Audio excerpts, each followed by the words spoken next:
examination session. Thank you. Thank you very much, my engineer. I really can't say how much your volunteering has encouraged me. So I'm wearing a new breast form. It's different from the one I wore the last time. We have upgraded. I don't know if you were at the last class. I think this is better. If it's better, just say better. Just encourage me. I made it myself, you know. So encourage me. Type in the group chat. Say it's better. The breast form is better. Can you see the whole thing? Because, Dr. Daish, please move up. Can't see the breast. Okay. Sorry. Yeah, better. It's better now. Yeah. Oh, thank you so much. Thank you very much. So it's just a breast form.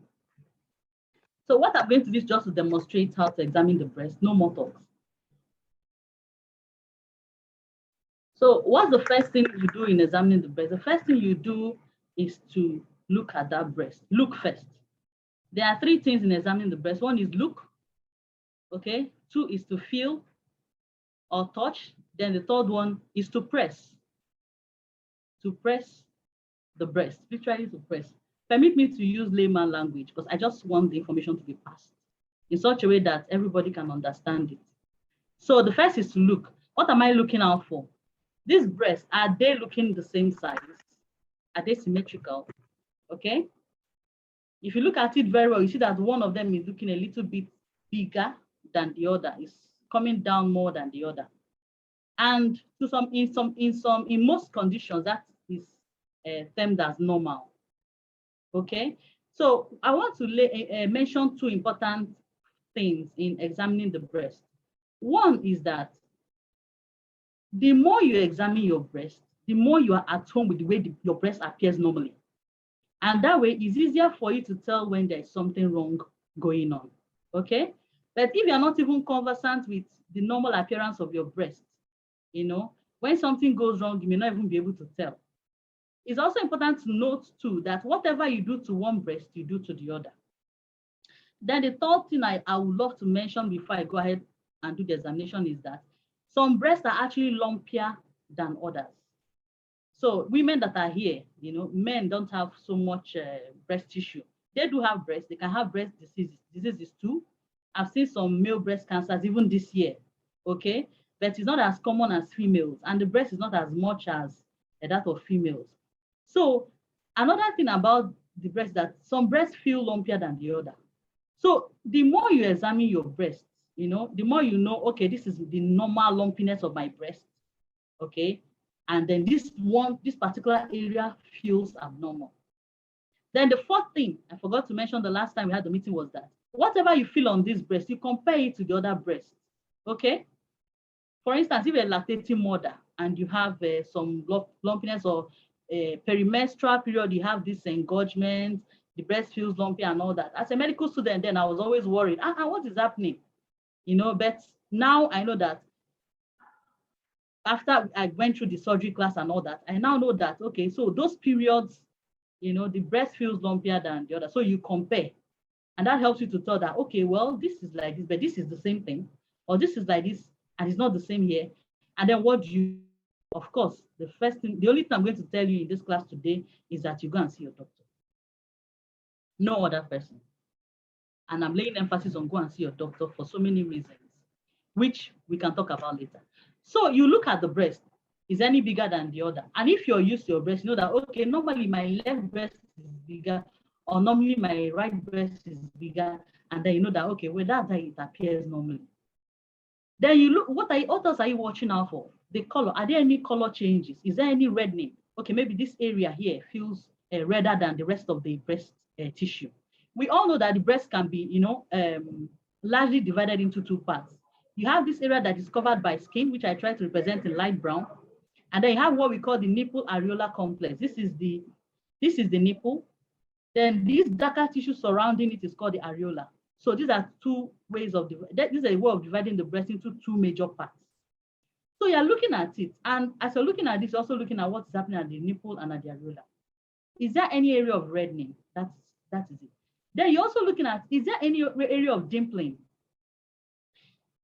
Hold on a bit. So there's something that the breast, I don't know. I tried to get something that looks an orange that can, mimic like what we call the pure orange appearance. So it has these small, these small holes, or how will I put it, in drawing on the orange back. Does your breast have such? Have you noticed anything like that?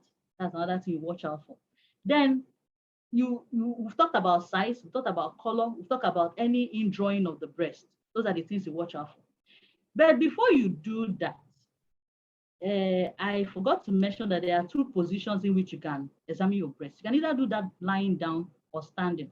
And when you're standing, you place your hand behind your head as such.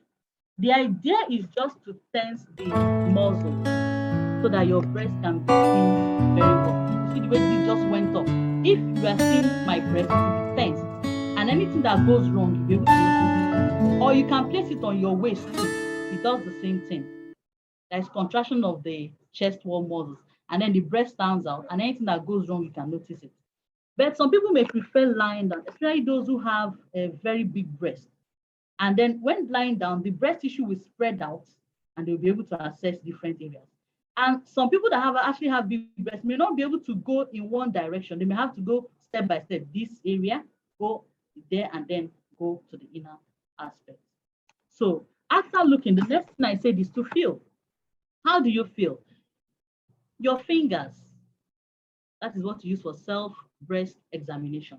There are a lot of breast examination videos online, but I don't know. I've not seen anyone where a doctor or a health worker is actually wearing something that mimics the breast and showing you how she would have done it or he would have done it.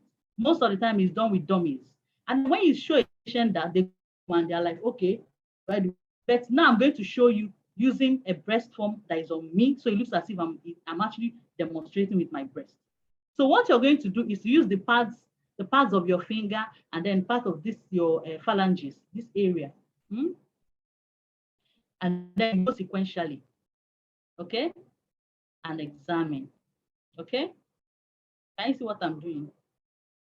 I'm going in a circular motion. If you can see, please help me type in the chat box that you can see. If there's any complaint, help me type in the chat box. Okay, so you're going to do that all around. And whatever you do here, because of time, you repeat it on this side. When you're done, you now go to the areola too. So what you're doing when you're going around here is that you're trying to kind of like rub the breast tissue on the chest wall. You have your rib cage there. So that's the bony support. You are rubbing it to feel if there is anything that is abnormal. Usually when there is something going on there, if it is like a breast lump, you will feel something like a little ball. Very tiny. It can be as tiny as maybe a grain of rice, which may be difficult to pick, but it can be as tiny as maybe a seed of beans. Okay, you will feel it in between your fingers. Then it can even be very big for those who did not discover on time or who are not used to examining their breast. So that is what you do. And then you also examine the areola, nipple areola area. As I said, if you have very large breasts, you may need to lie down. You can also tense while you're examining, while you're lying down, by putting your hands to your waist or the back of your head and tense and examine. But when you're standing, it's easier to do that in front of the mirror. Some people even have mirrors in their bathroom. So after bathing, they just stand in front of the mirror, do all that, examine, and then do the palpation, which I call today feeling or touching. When you're done with that, the next thing you do is to try to press. Okay, you are trying to see if there is something coming out of this nipple. Normally, one of the functions of the breast and major function is that the breast supports in infant feeding. Okay, so when you're trying to press, there are ducts there that normally supply the child with breast milk. So they run down to the nipple itself. So you're going to go to the base. If you have ever breastfed and you have had to express breast milk, these days most mothers express breast milk, or most mothers are working class, so they have to express and then send it, give it to a caregiver to give their child. So you know how much pressure you have to put in, and you start from the base. It's like a pipe, okay? So you're trying to push out whatever is here down towards the nipple so that if there is something coming out, you see it at the nipple. Okay, so you do that. Now, the last thing which I didn't mention is that you also examine your armpit. We call it the axilla. Why do you examine your armpit? The way God designed the body, there are things called lymph nodes that actually drain a lot of things. Most of the time, things that are toxic to the body. So this axilla is where most of the breast, most of the inflammation and whatever that goes on in the breast drains to. And there are lymph nodes there where these things drain to. These lymph nodes, they also feel like balls. Okay, so when you're done with this breast, you now go to the lymph node. You do it in 5 areas. You check for the anterior part, the posterior part, the lateral part, the medial part, and then the apex. So it's easier for you to use the pads of your fingers to check those areas because that area is quite small. You can't do using the whole fingers the way you're doing it on the breast. Okay, so you go there. This part that is closer to my breast, you check it. The one that is closer to your back, you check it. This one that is out on your arm, can you see? This area, you also check it. You see what I'm doing? Okay, can you see it? You check it. Then you also check the wall inside, which is on your rib cage, okay, the chest. Some people are on video, please, if you are hearing me and you understand what I'm saying, please note that, please let me know that, because I can hardly get to the chat. Okay, so you now check this area that is on your chest wall, and then you go to the apex, the deepest area, and check. So if there is something like a ball there, it is a cause for concern, okay? Is a cause for concern doesn't mean that it is outrightly cancer. Now, I want to mention to you that most of the time, the diseases that affect us, because I noticed that some Nigerians are in so much fear that even to go to the hospital is a problem. That fear is one of it. Then there are so many other issues which I know and so many which I don't know, which you are going to tell me with time. So not everything is cancer. Most of the time, it's not even cancer.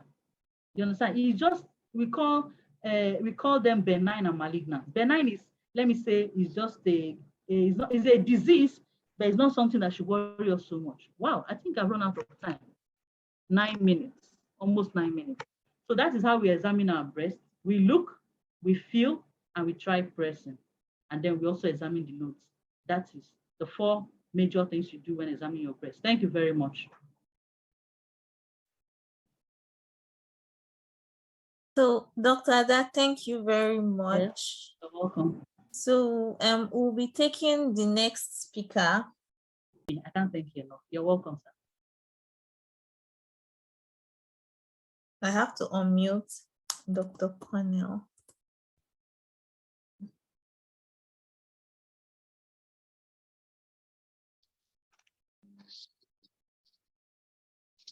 Okay. Yeah, I don't know. Can you hear me? Yes, we can. Okay. I'm so honored to be in your midst. I mean, when Ada told me of this very program, I know she's gradually realizing her part of her life dream, of helping people, which she was doing at a smaller scale. But I think she's really going to launch out. I think one of the anchor persons is from France,